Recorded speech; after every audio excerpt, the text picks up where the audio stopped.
I was breaking up an old bathtub on my driveway when something fell out of it, wrapped in plastic, cash, a cheap phone I had never seen before, and a folded piece of paper with my own name on it. I'm 62 years old.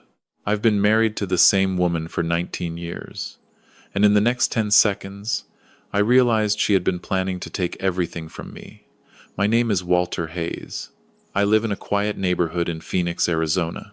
And what I'm about to tell you actually started as a small surprise for my wife. A brand new bathtub to replace the old one she always complained about. That's it. That was the whole plan. I had no idea that bathtub had been hiding something inside it for months, maybe longer. If you've been with me on this channel before, you know I take my time with these stories. I let them breathe, because what happened to me could happen to anyone watching this right now. Your neighbor, your father, your husband, maybe even you. So pour yourself something to drink, get comfortable, and listen carefully, because the smallest sound, a soft rustle of plastic against broken porcelain, can change a man's entire life in a single afternoon. And mine changed at exactly 2:17 in the afternoon on a Tuesday in July. I didn't even pick the bundle up right away. I just stood there in my own driveway, staring at that cracked tub like it had whispered something at me from the inside. You spend 19 years in a house, you think you know every floorboard, every drawer that sticks, every wall that creaks when the AC kicks on at 3 in the morning. That bathtub had been sitting in my master bathroom longer than my marriage. Cream-colored, chipped at the edges, a faint rustering no amount of bleach could lift. Karen used to mention it every couple of months, said it made the whole bathroom feel old, said walking into it made her feel old. So I figured I'd surprise her. That was all this was supposed to be. A surprise. Karen had flown out to San Diego 3 days earlier for a corporate training session. She works in claims processing for a regional insurance firm. Numbers all day. Spreadsheets. Subrogation files. The kind of work where every comma matters. She'd been wound tight for months. Coming home late. Phone always face down on the counter. I figured when she walked back through that door, it'd be nice if just one thing in her world felt easier. I'm not the kind of man who buys roses on a Tuesday. Never have been. But I fix things. I always have. Broken faucet, busted disposal, leaking water heater. That's how I show love. So I drove the truck down to the hardware store on Camelback, picked out a clean white soaker tub, and spent the morning shutting off valves and unscrewing nuts that hadn't moved since the late 90s. It took longer than I wanted. My lower back was already barking at me by 11. By the time I had that old tub free, I should have called somebody. Should have called my neighbor Ramirez 2 doors down. He would have come over in a heartbeat. But I didn't. That's on me. I dragged it through the hallway slow, careful not to scrape the baseboards, then out through the carport and onto the driveway. I remember adjusting my grip, thinking just one more step, thinking I had it, and then it slipped. It hit the hot concrete with this awful flat crack that echoed off the garage door. The whole side of it split open like a peanut shell, not a clean break, jagged, ugly, the kind of break that makes your stomach turn just from the sound. And right after that crack came the rustle. Soft, plastic on porcelain. Something slid out from a hollow space inside the lip of the tub. Now let me pause here for a second, because I want you to picture this. A man in his 60s, the Arizona sun beating down at 104 degrees, sweat in his eyes, standing alone in his driveway, holding a sledgehammer, watching something that should not exist slide out of a bathtub he installed himself 2 decades ago. If I were Walter in that moment, I think I would have just laughed, out of pure shock, because the brain doesn't know what to do with something like that. It refuses. At first I thought it was insulation, maybe a wad of construction trash from when the house was built back in the 80s. But the more I looked, the wronger it felt. It was wrapped too tight, tucked too deep, placed. I set the hammer down on the concrete and crouched, my knees popping like always. There was a smell coming off it, faint, like old paper, like the inside of a safety deposit box. If you've ever opened a wallet that's been sitting in a drawer for 10 years, you know exactly what I mean. I picked up the bundle. It was heavier than it looked. The plastic crinkled in my fingers as I peeled the layers back. Inside was a smaller pouch. Black, zippered, The kind of cheap nylon pouch you'd grab off a drugstore end cap. And that's when my chest got tight. Because this wasn't junk, this wasn't forgotten, this was hidden. I unzipped it slowly, and the first thing I saw was money. Stacks of cash, not bank banded, just rubber banded. Hundreds, mostly. Maybe $7,000–8,000. I didn't count it right then. I didn't need to. Underneath the money was a phone, a flip-style cheap thing. No case, no personalization. The kind of phone you buy with cash at a gas station and never register. And underneath the phone, a single folded sheet of printer paper, typed, not handwritten. The very top of the page had one word on it, timeline. I sank back onto my heels right there in the driveway, the hot concrete burning through my jeans. My hands felt cold. In Phoenix. In July. They felt cold. Now look, I want to be honest with you. If I had been Walter in that exact moment, my first instinct would have been to throw all of it in the trash and pretend I never saw it. Because some part of you knows. Before your brain catches up, your gut already knows. But Walter, to his credit, did the harder thing. He kept reading. There were dates listed down the left side of the page. Recent ones, not years ago, weeks, days, and next to each date were short clipped notes. Re-engage after argument. Push refinance angle again. Keep tone supportive. I read that last line 3 times. Keep tone supportive. Further down. Move funds after paperwork clears. Confirm separate account live. Confirm Walter's signature on package. And at the bottom, 2 words. Final step. Nothing else. Just that. I felt something settle inside my chest. Not a sharp pain. Something heavier. Something that felt like furniture being moved into a room I didn't want furnished. The dates lined up. They lined up perfectly with conversations I half remembered. Karen across the kitchen table 6 weeks ago, sliding a folder toward me. Talking about retirement timing. Saying we needed to be smart, be proactive, lock in a better rate before they climbed again. I could see her now, in my memory, reaching across the placemats and resting her hand on top of mine. That gentle touch she always used when she wanted me to listen. "This is for us, Walt," she'd said. "We need to plan." And I had nodded. Because 19 years buys you that. You stop questioning the person across the table. You just trust. I looked down at the timeline again, and it hit me right in the sternum. This wasn't an idea. This was a script, a sequence, a plan with phases. I sat in that driveway long enough that the shadow of the carport crept across the cracked tub, inch by inch, until the broken edge was in shade and the rest of it was still in burning sun. Eventually, I picked up the burner phone and pressed the power button. It came on. No pin, no fingerprint, nothing. And that might have been the worst part. Because that meant whoever hid this never expected anyone else to find it. Never. I didn't open anything yet. I wasn't ready. I just sat there on the busted edge of that tub, elbows on my knees, staring at the seam where the porcelain had split. Thinking about all the nights Karen had brushed her teeth in that bathroom. All the mornings we had stood at the same mirror without saying much, just being 2 people who knew each other. And the whole time, this had been 6 inches away. I want you to sit with that for a second. 6 inches. Not in some bank deposit box across town. Not in some storage unit behind a gas station. In our bathroom, inside the tub she stood in every single morning. If you're listening to this right now and you're thinking, there's no way I'd miss something like that, I gotta be honest with you. Most of us would.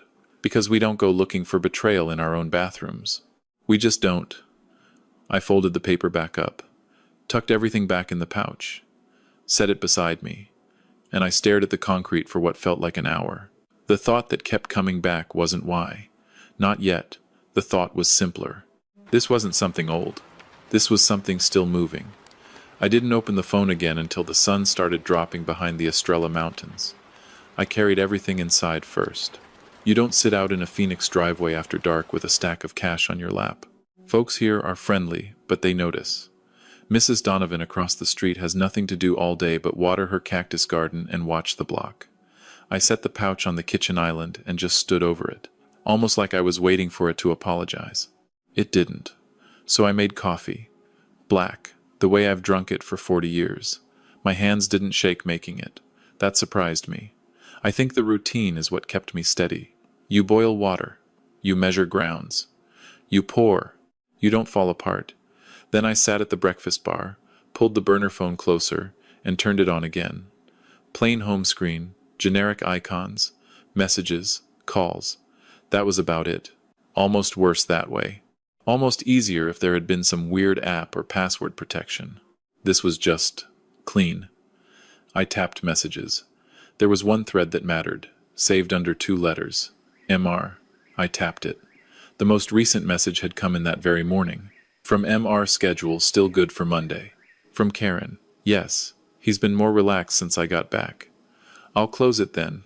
I read that twice. He was me. I scrolled up. From MR. Don't push too hard this weekend. Pacing matters. From Karen. I know. 19 years. He trusts me completely. I leaned back on the stool. I want to tell you my heart was pounding, but it wasn't. It was the opposite. Everything got slow. Everything got quiet. Like the volume on the world had been turned down. From Karen. If he hesitates Monday, I'll bring up the retirement projection again. That always lands. From MR. Good. Keep tone supportive. Always supportive. That phrase again. Keep tone supportive. The exact wording from the printed timeline. Word for word. That's not coincidence. That's coordination. From MR. After signature, we move funds within 48 hours. New account already verified. Verified. Already verified. I thought about the joint statements I'd been glancing at the past couple months. I'd noticed a couple of small transfers I didn't fully recognize. Numbers that didn't sit quite right in the memo lines. I'd waved it off. Thought maybe she'd reorganize something. Now, I wasn't waving anything off. Let me say something here, and I want you to hear me. Because if you're a man, or a woman, of a certain age, and your spouse handles most of the finances, please listen. The moment something doesn't add up, even a little, you owe yourself 5 minutes to look. Not to accuse, just to look. Walter didn't look, and I'm not blaming him. I'm telling you, most of us wouldn't have either. I set the phone down and rubbed both hands over my face. 19 years. You don't burn 19 years to the ground over a few text messages. So I stood up, walked to the hallway closet where we kept the filing cabinet, pulled open the second drawer. Mortgage, insurance, old tax returns. I had organized all of it myself a decade ago, my own little system. And that's when I saw it, a folder missing. Not obvious. You'd only know if you were the one who put the system together. The refinance packet Karen had brought home 3 weeks ago. The one I'd glanced at, and then placed neatly behind the homeowner's policy. Gone. I closed the drawer slow and quiet, like the cabinet had ears, and I went back to the kitchen and picked up the burner phone again, scrolled further into the older messages. From Karen. He asked again why now and not next year. From MR. What did you tell him? From Karen. Rates. I told him rates. He nodded and stopped asking. Nodded and stopped asking. That's how she described me to him. A man who nods. A man who stops asking. I sat with that for a long time. And here's the thing I want you to understand. Walter wasn't just hurt. He was being inventoried. He was being described, in real time, to a stranger. Like a problem to be managed. If you've ever been talked about behind your back, even in a small way, you know how that hollows you out. Now multiply that by 19 years. Multiply that by the woman who slept beside you. I set the phone down and stared out the kitchen window above the sink. The sky over the desert was that deep tangerine pink phoenix gets right before night. Cicadas going in the oleander hedge. Somebody's pool pump kicking on next door. Everything outside looked normal. Inside that little phone, nothing was. I reached for my coffee. It had gone lukewarm. I drank it anyway. Then I picked up my own phone and scrolled to a name I hadn't dialed in maybe 2 years. Frank Delgado. We'd worked construction together back when I was still doing concrete pours in the 90s. He left the trades and went into Phoenix PD. Did 22 years on the job. Retired detective bureau. Quiet guy. Reads people like menus. He picked up on the third ring. Walt. Everything all right? I almost said yes. The lie was right there in my throat, easy as breathing. Then I looked at the burner phone on the counter. No, Frank, I said. Not really. There was a pause on his end.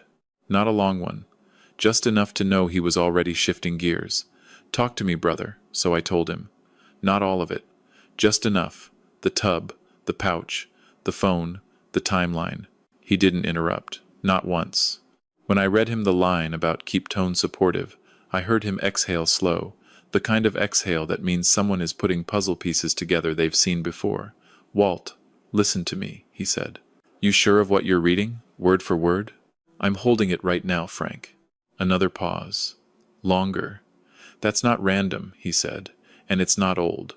Somebody wrote that recently. Somebody with a goal. I already knew that. Hearing it from a 30-year cop just made it heavier." "What do you think it is?" I asked. He took his time answering. "Walt, at our age, people don't have affairs for the bedroom anymore. They have affairs for the exit." I closed my eyes. "What does that mean exactly?" "It means somebody's planning to leave you with as little as possible," he said. "And they're being patient about it. That patience is the part that scares me." Now I want to stop right here, because Frank said something in that phone call that I think every single one of you needs to write down. Affairs at 60 are different from affairs at 30. At 30, it's chaos. At 60, it's accounting. Frank told Walter to do nothing. "Not yet. Don't confront her," he said. "Don't change your behavior. Don't even sigh different at dinner. You confront her now, all that evidence walks out the door in a purse. The phone disappears. The paperwork disappears. You'll look like a paranoid old man. So what do? You watch, you document, you get a lawyer. A good one, not a referral from a friend. A real divorce attorney who's seen financial fraud. I know one. Susan Keller. She's downtown. I'll text you her number." We hung up after that. The house felt different. Not haunted, just changed. Like the temperature had dropped 2 degrees and I was the only one feeling it. I want to say something to you here, from one human being to another. If you ever find yourself in Walter's shoes, your first instinct is going to be to scream, to call her, to throw the phone against the wall. Don't. I know it's against every fiber of who you are. But Frank was right. Composure is the only weapon you have left in that moment. Use it. I didn't sleep that night. I lay in the same bed I'd slept in for 19 years, staring at a ceiling fan I'd installed myself, listening to a desert wind kick up against the bedroom window. Around 3 in the morning I got up, stood at the kitchen sink, drank water out of a glass Karen had brought home from a vacation in Sedona. I picked up the burner phone again and started looking for patterns. Not just words this time. Timing. There were short calls between them. 2 minutes, 3 minutes. Spread out over weeks. None at midnight. None at suspicious hours. Lunchtime. Late afternoon. Right after work. Normal windows. And that told me everything. Because normal windows mean they weren't sneaking around emotionally. They were operating. I went to my laptop and typed in the contact name. MR didn't help. But the messages mentioned the firm twice. And Dallas. So I searched. Financial consultant. Dallas. Fiduciary. After about 20 minutes of clicking, I found him. Michael Reeves. Independent advisor. Mid-50s. Salt and pepper hair. The kind of stock photo smile that sells annuities to retirees. There was an old article from a Dallas paper. Something about a former client filing a complaint over unauthorized portfolio reallocation. No charges. No conviction. Just questions that never quite got answered. Of course, it fit too neatly. I closed the laptop, sat there in the dark, and I thought about what kind of man hides money inside a bathtub, and what kind of woman lives above it for years. I called Frank back at sunrise, told him the name. He went quiet. The kind of quiet that means he was writing something down. "Reeves," he said. "I've heard that name through old contacts. He's not a criminal. He's something worse. He's a system guy. He knows exactly where the line is and he never quite crosses it. He's involved with my wife. A long beat. Walt, this isn't a fling. You understand that, right? I'm starting to. This is asset transfer disguised as a marriage exit. You refinance. You pull equity out of the house. That money goes into an account she controls with him as advisor of record. By the time the paperwork clears probate years from now, you're a renter in your own retirement. What do? You call Susan Keller this morning. You don't wait. So I did. And later that morning I drove down to our credit union over on Thomas Road. Didn't make a scene, didn't demand anything. Just asked, casually, about any pending applications attached to the house. The teller, sweet young woman, started to answer, then froze and smiled and said she'd need both of us present. That hesitation was the answer. I drove home and went straight to Karen's closet. Not snooping for laundry receipts, just checking. Her clothes were there, her shoes, her jewelry box on the dresser. I opened it. Top tray, normal. Bottom compartment, empty. There had been something there. A small velvet pouch I'd given her on our 10th anniversary. Gone. I closed the box, sat on the edge of our bed, looked at the framed picture on her nightstand. The two of us at the Hoover Dam, maybe 12 years ago. Wind in her hair. My arm around her shoulder. We looked solid. Real. I set the picture face down, and I said something out loud to the empty room. Who are you? Not angry. Just genuinely asking. Because the woman in those messages wasn't the woman in that picture. Or maybe she was. And I'd just spent 19 years not paying attention. Now here's where I want to slow down for you, because this is the part of the story that hits me hardest. The realization that the betrayal didn't start last month. It started a long time before the timeline was written. Look at the very top of that printed page, above the dates. There was one tiny line in smaller font that I almost missed. Re-engage prior contact. Re-engage. That word knocked the wind out of me. Because re-engage means you knew them before. Re-engage means there's history. Re-engage means whatever this was had been paused, not invented. I called Frank. Frank. They knew each other before. The plan says re-engage. A long breath on his end. Then this isn't betrayal, Walt. This is a return. She didn't fall into something. She went back to it. I'm not confronting her, I said. Good. Let her come back to Phoenix. Let her walk into Monday's meeting thinking she's holding all the cards. You let her play it out. Karen flew back into Sky Harbor that Thursday afternoon. I was standing at the kitchen island when I heard the rental car pull into the driveway. Same little double tap on the brakes she's done for 19 years. Some habits don't lie, even when the person does. I had everything put away. The pouch, the burner, the timeline. The folder of evidence I'd been quietly building with Susan Keller all week. I'd taken every single message off that phone, photographed it, backed it up, time-stamped it. Notarized copies sat in a safe deposit box across town in my sister's name. The new bathtub still sat in the garage. I hadn't installed it. Felt wrong to. Front door opened. Walt? In the kitchen, Hon. She rolled her suitcase in behind her. Hair up in that loose clip she always wears on travel days. Lightweight cardigan. Same Karen. That was the worst part of the whole week. How identical she looked to the woman I had loved. She set her bag down, came over, kissed my cheek the way she always did. Quick, familiar, automatic. How was the flight? I asked. Long, she said, smiling. San Diego is San Diego. Too many breakout sessions, not enough coffee. I nodded. Sounds about right. There was a pause. Then her eyes flicked toward the hallway. You haven't started on the bathroom? Got the old one out? I said. New one's in the garage. Figured I'd do it this weekend, just for a second. Her shoulders relaxed. Just a flicker. If I hadn't been watching for it, I would have missed it entirely. No rush, she said. No rush at all. We had dinner that night like nothing was different. Grilled chicken, some rice, salad. The fork would clink against her plate. She'd take a sip of water. Set the glass down too carefully. Her phone vibrated face down on the table. She didn't even glance at it. And I knew exactly which phone was buzzing, because in my pocket the burner I'd been carrying all week buzzed too. Same instant. Different pattern. I didn't react. I reached for the salt. After dinner she asked if I'd thought any more about the refinance. I have, I said. I think we should sit down with somebody and look at the numbers. Her whole body softened. She tried to hide it.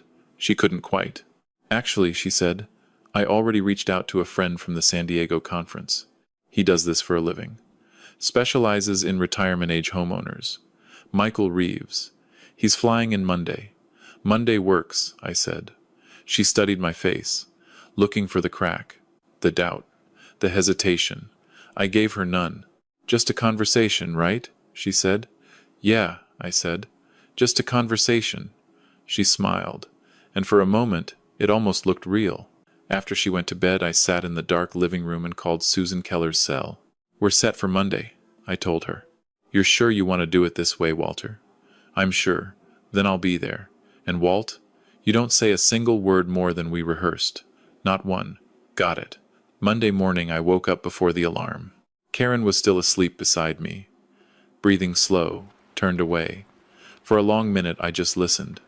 19 years of listening to the same person breathe in the same bed. Whatever else was true about her, that part had been real for a long time. Or maybe it hadn't. Maybe I was the one assigning meaning where there was just routine. We didn't talk much on the drive downtown. She checked her phone twice. The conference room at the credit union was small, glass walls on one side, long table, 4 chairs.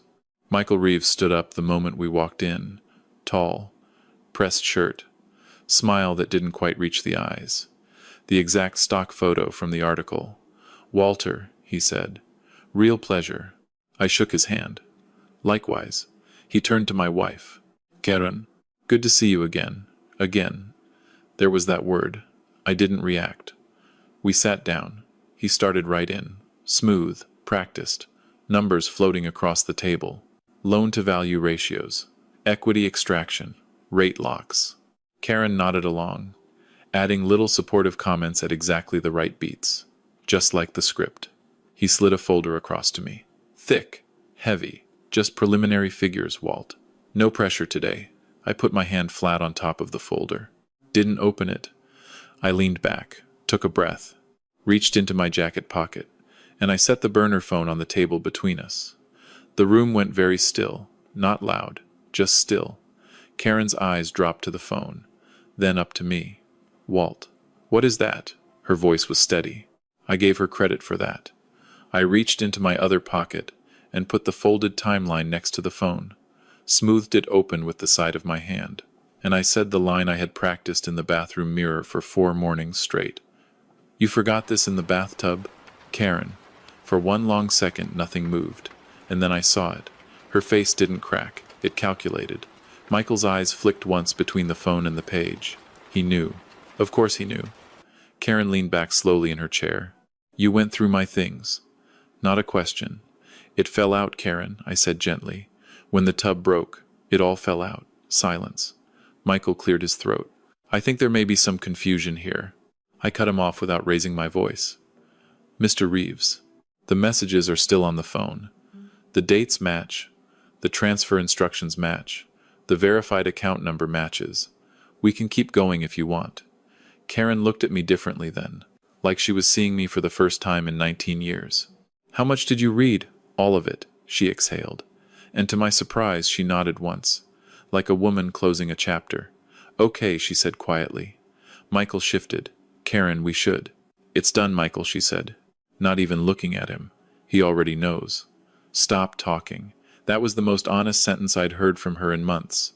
I slid a second folder across the table. "This is what's been documented," I said. "Messages, dates, bank inquiries. Notarized copies are off-site." Right on cue, the door opened. Susan Keller stepped in, black blazer, briefcase. Calm as a morning lake. "Mr. Reeves, Mrs. Hayes." Michael's posture stiffened. Karen didn't even look surprised. She just folded her hands on the table. "Mr. Reeves," Susan said evenly, "I'd like to discuss attempted asset reallocation, undisclosed fiduciary contact with a married client, and the coordination of marital fraud across state lines. We can do that here, or we can do it later in front of a judge in Maricopa County. Your preference." Michael's confidence cracked like the bathtub did on my driveway, not all at once. Just along one seam. He stood up. "I think this is over." "That's your right," Susan said. "But this conversation isn't ending. Just relocating." He walked out. Just left her there. She didn't even watch him go. She just kept her eyes on me. "You planned this." I shook my head slowly. "No, Karen. You did." I just stopped sleeping through it. Something behind her face fell. Whatever was left of the woman I married. Not the calculator. The woman, maybe just a sliver of her, was still in there. "What happens now?" she asked. "Now everything stops," I said. "Every transfer, every signature, every step on that timeline. It all stops today." She nodded once, picked up her purse, and she walked out of that conference room without another word. I didn't follow her. Didn't need to. A few weeks later, the house felt quiet again.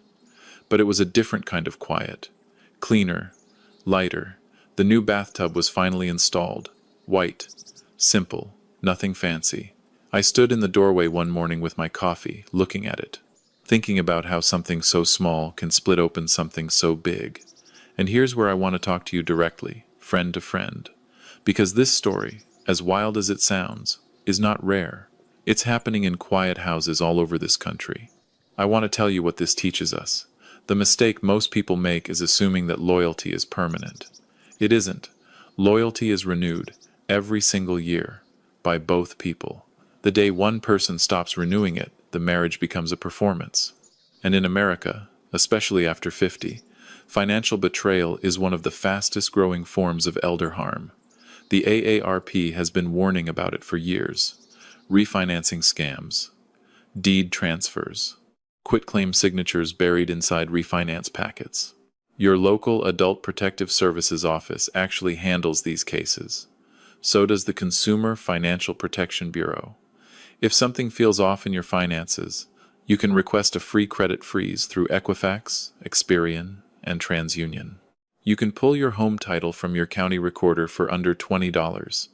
You can file an alert on your Social Security number. These are tools nobody tells you about until it's too late. So let me give you one specific thing to do this week. Pull your last 3 bank statements. Read every single line item. Not the totals, the line items. If anything, even one transfer doesn't make sense to you, ask, out loud, to the person in your life who handles the money. You are allowed to ask. You are not paranoid. You are awake. And ask yourself this question tonight before you go to sleep. If something happened to me tomorrow, do I actually know where my own money is? If you don't know the answer, that's the answer. If you've ever found yourself in a situation like Walter's, if your gut has been telling you something for months, and you've been pushing it down because it's easier, please listen to it. If you're a son or daughter watching your aging parent get pulled into financial decisions that don't add up, step in. Gently, but step in. If you're someone who handles all the finances in your relationship and you've been carrying that weight alone, bring your partner in. Show them everything. Transparency is love at 60. If you're listening to this in the car on the way home from work and you're tired and you're thinking, not me, not us, that's exactly what Walter thought too. 3 days before a bathtub fell on his driveway.